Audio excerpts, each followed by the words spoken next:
The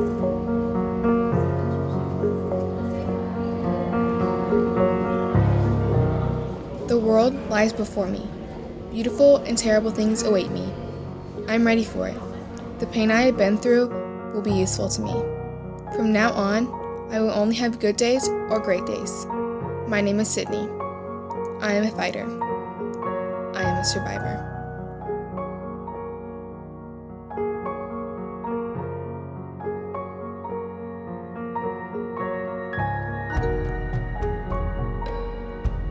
As a younger child, Sydney was overly willing to get filthy.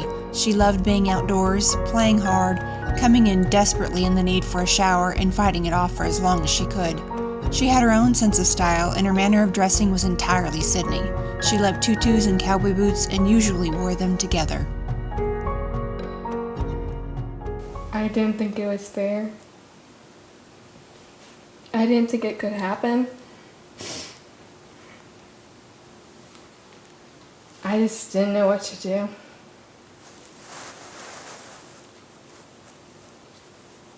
I believe the first thing that we noticed was she was complaining about ankle pain, which she was a volleyball player, so it was something that we just assumed was probably natural, plus she's a teen girl or preteen getting ready to grow. So it wasn't anything severe that really alarmed us. The next thing was probably the fatigue. Yes. Where we noticed that she would take naps, which is unusual. Summertime, staying up late. Again, didn't really think much of anything of it. I think the initial true, something is going on was a Friday night when she had her volleyball tryouts, and during the summer she'd done very, very well. Her coaches at that club had told her that, she'd at least make the third best team out of 5, but that night, we followed her along through the 9, stations, and she wasn't able to keep up. Lost her breath, lost her energy, would look over at us like, what's going on? And we were like, we don't know. And she was upset that night because she knew she didn't get as high as a position as she would have liked. The big red flag was because he checked her lymph nodes and she looked up and they were just bulging out from underneath her chin. And I was like, no, we got to get her in for a blood work. I think she's got mono. And that's completely what I thought it was, mono. So he took her in the next day to get the lab drawn. And the very next morning, about 8 or 8:30, I got a phone call from the pathologist from this company telling me what her numbers were, and we were discussing on the phone what the possibilities could be, and the 3 choices he gave me were not good. All 3 were cancer. So, I had told Kathy, and we pulled the other 2 kids in the room.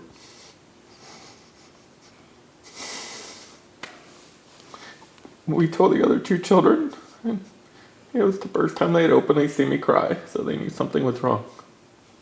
I asked what leukemia was, what it does with the body, how to treat it. I think I asked the mortality rate or something like that. And then she started losing her hair, and I was like, oh, this is actually happening. This isn't just a joke. Explode. Touch. Game. Timer. Ready? 2, 5, 25. Sets quarter. Change. Back. Lower. Quarterback. I remember the fellow, Dr. Alex, coming in and asking if he was around. And I said, no, he's at work, and she wanted to talk to us when he came in, and I immediately knew something was wrong. And so I waited about 10 minutes and couldn't take it, and I found her and I said, I need to know now. So we went to a room, and I still picture that room, and I hate that room, and I remember walking by that room later on and just wanting to throw up. That's where they said that her cytogenetics came back and said she was not going to respond long-term to chemo, that she was going to need a bone marrow transplant, and immediately went into worst case scenario. There are a couple of things that cause us to think about bone marrow transplant for a patient who's newly diagnosed, and one of the most common of those is something called hypodiploid. That means that the number of chromosomes within their leukemia cells tumor cells take on their own genetic structure, are very low. And we know statistically those kids will do very poorly with traditional chemotherapy. So that group of patients, which is small, probably just a few a year, are best treated by bone marrow transplantation. They very quickly, as soon as they knew that she was going on the course for bone marrow, very quickly went ahead and had us all go in and be tested. They knew that it was very unlikely either one of us would be a match, and each of the siblings had a 20 to 25% match. Normally, if we're going to actually use the marrow from a patient, we harvest it from their hip, and the donor goes to the operating room, they're put to sleep. We make about 5 or 10 holes on each side of the back side of the hip, and we harvest with a syringe these cells out of the actual bone marrow. They put me under with anesthesia, I think, and then like an IV in my hand. And then I got really loopy and I had to count down from 10, and I remember I got to 8, and then I fell asleep. And then I guess while I was asleep, they stuck, I think it was 3 holes that were maybe 1/4 of an inch thick into my pelvis. They extracted bone marrow. She had very abbreviated chemotherapy compared to most kids with ALL, but then she had to undergo the very aggressive bone marrow transplant with those really strong drugs over the course of a few days. The worst part was isolation. Being away from all my friends and family, because the only people I could really be with were the people who lived in my house, my immediate family. The only way I could talk to the people was texting, Skyping, social media, and Facebook. That's social media. There's like no way to actually be with them, and I kind of decided to like watch everyone be together, and I couldn't be with them. So One of the blessings I will say when this happens to your family is you find out truly that there are some amazing people in this world. So we knew she was going to miss Halloween. She was being admitted She missed 3 or her 4 birthday. days. Yeah, she would be admitted, and we knew she was at least a 4 to 6 week bite off in the hospital. So there would be no Halloween, probably no Thanksgiving. And so we had a good friend, a volleyball mom that lives in a neighborhood close. So she asked the neighborhood, would y'all mind? And so she had her own private Halloween. So they all actually went out. Some people that weren't even going to decorated their houses. I mean, so she went trick-or-treating by herself. Well, not by herself. She went with her friend and her little sister. But that's one of those nights you just can't ever forget. The greatness of people. She would, be, comfortable. She'd have a couple girlfriends come and, sit with her occasionally, and we got some, decent photos of them having fun, because to her it was just part of her life. And at least twice a week, when she wasn't in isolation, we tried to bring them up to the hospital, and so they could, hang out, play games. They knew they had to step up. They knew they had to become better friends, and be there for one another. She and I weren't close before all this happened, but once she got sick and once she was able to come back home, she had no immune system at all. Her 3 biggest choices were watch TV all day, read, or play games. And since I play a lot of video games, she asked me to teach her. And so since then, we've been playing all kinds of games. So we've gotten pretty close over the years. we got a lot closer. At first, we talked. It's kind of like the regular relationship with your brother and sister, where you always fight and tattletale.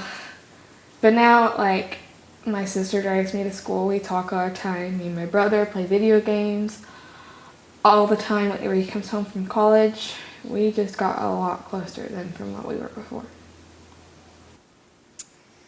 She's my little sister. For a solid year, she kept using the card, I saved your life, go get me a soda, Yes! stuff like that. I still do that today. She's always like, have you gotten me my birthday present yet? I'm like, I gave you life. I don't owe you anything. It's great. It's a good card to hold. I don't have to do anything. She makes me get her things. If I'm just sitting down and she's on the couch, on the chair, she'll be like, go give me a soda, and I'm like, no, and she's like, I saved your life, and then I'm like, I have to go get her a soda. I mean, there's nothing really that I could do except sometimes I'll throw back at her, well, I had cancer, and then she'll be like, well, I saved your life. So then, yeah, some people think it's kind of sick that we use those as jokes, but you gotta think of it as a good way and joke about it. So, I'll drink your soda. No. Okay, go ahead. You and me. Stop. Alex, she's finished my drink. Picking a new one. You have legs. Sorry. I've had high blood pressure because my kidneys are not as functional. I have to get shots every night for human growth hormone because I do not produce my own growth hormone, so I need medicine to do it for me. I don't produce my own estrogen, so I take another medicine for that. If she is to have a child of her own, it will have to be through her sister. That one makes me bitter. Because, these kids have been through so much that you can't even... is the hardest thing for me to get past. I am angry about that. That's just so not fair. Not that any of it's fair, but good Lord, really, when does it stop? All right, I'm ready.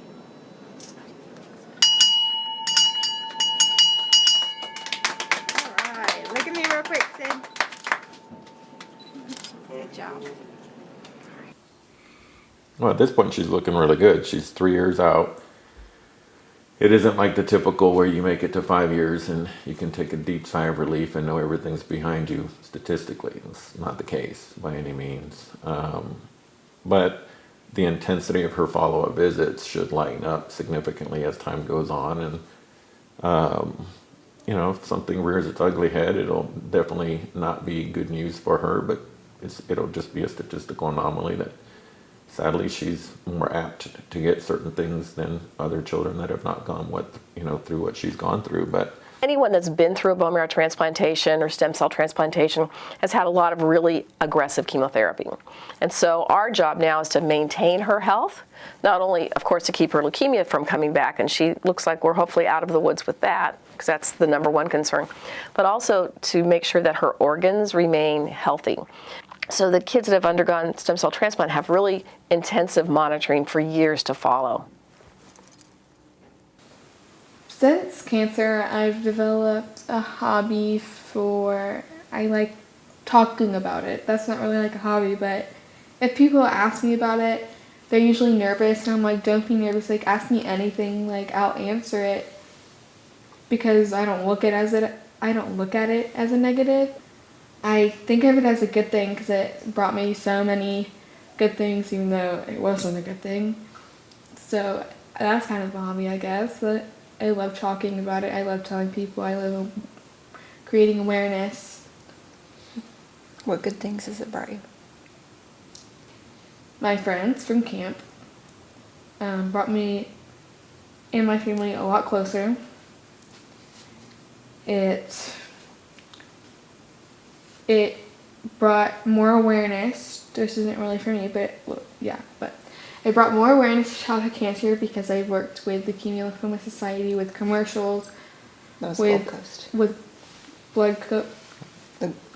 What's it called? Gulf Coast Blood Bank. Bank. Yeah, I worked with a commercial for that, and I've helped people raise money with Leukemia Lymphoma Society. So we brought in a lot of awareness for leukemia and lymphoma, and cancers and childhood cancers and everything like that. So She's always been very positive and very energetic about this whole path. And I think quite frequently what we see is it's terrifying for the parents. It's scary for the kids. But pretty soon the kids make friends along the way, and those friends become a huge part of their support. And amazingly, most of the kids remain incredibly energetic and positive on the outside. I know on the inside, they're scared and they're fearful and they're worried, and they have no doubt lost friends along the way. I'm sure Sydney has.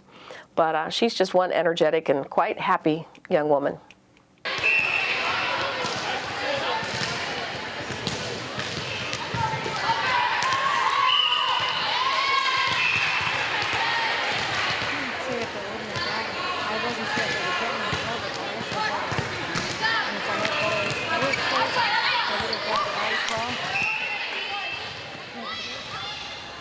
I had to describe Sydney in one word, there's so many, to be honest, that would come to mind, but the most suitable would be quirky.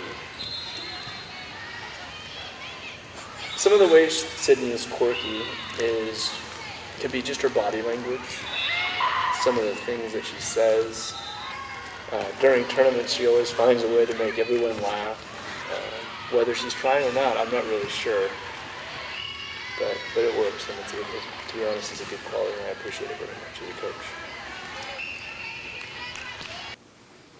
The school was always very supportive of her. When she was healthy enough to go, the volleyball team did an orange out for her. And even the other school was kind enough to participate, where they wore either orange socks or orange bandanas, and so she was pretty much the special attendee that evening. So it was a good night. Super skinny, very bald, but yeah, it was good.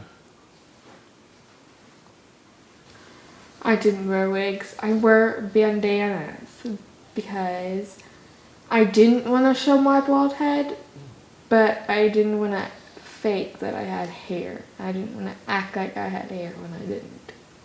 And even with the bandanas, that was short-lived. She reached a point where even with the bandanas, she wouldn't wear that either, which for me was huge. I just was incredibly blown away that that's an age where you worry about everything. You feel like everybody's looking at you as it is, but for her to be able to go out without any hair on her head and be okay with it, that impressed me incredibly.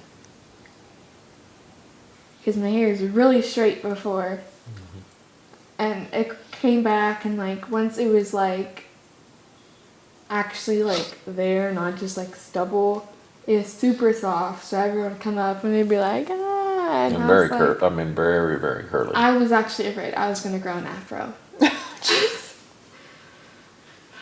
The huge majority of our children with cancer, leukemia, any type of cancer, that survive their cancers, those are the kids that go on and do remarkable things with their lives because they've kind of been there, done that. They don't mess with drugs. They don't mess with alcohol. They're very directed. They're very focused. And to a person, those kids are just exceptional young adults. So it's great to watch them grow up and have their own families and do unbelievably remarkable things, just like I'm sure Sydney will do remarkable things with her life. I want to grow up and become a pediatric oncologist specializing in bone marrow transplant. I'm actually taking a lot of classes in high school now, learning about medical stuff. I'm in medical terminology next year. I'm taking principles of health science, and I'm taking practicum of health science, and senior year I'm taking anatomy and physiology and another health science class. But in junior and senior year, you get to go up to the hospital and you get to take care of people and mostly do stuff like clean bedpans or something. But you get to get the gist about what it's like working in a hospital. So I'm really excited for that. We, as a family, have defeated cancer. Not only has Sydney taken her life back, but we are all closer. Our bonds are stronger than they would have been otherwise. Cancer gave us the gift of this perspective. The skies are bluer and the grass is greener. So long as we wake up each morning, we have everything we need. I'm gonna try and not hit a car, because we're never... Oh my God. We're never this close to these cars. And you had no reason to be that close. Oh my God, I'm so tense now.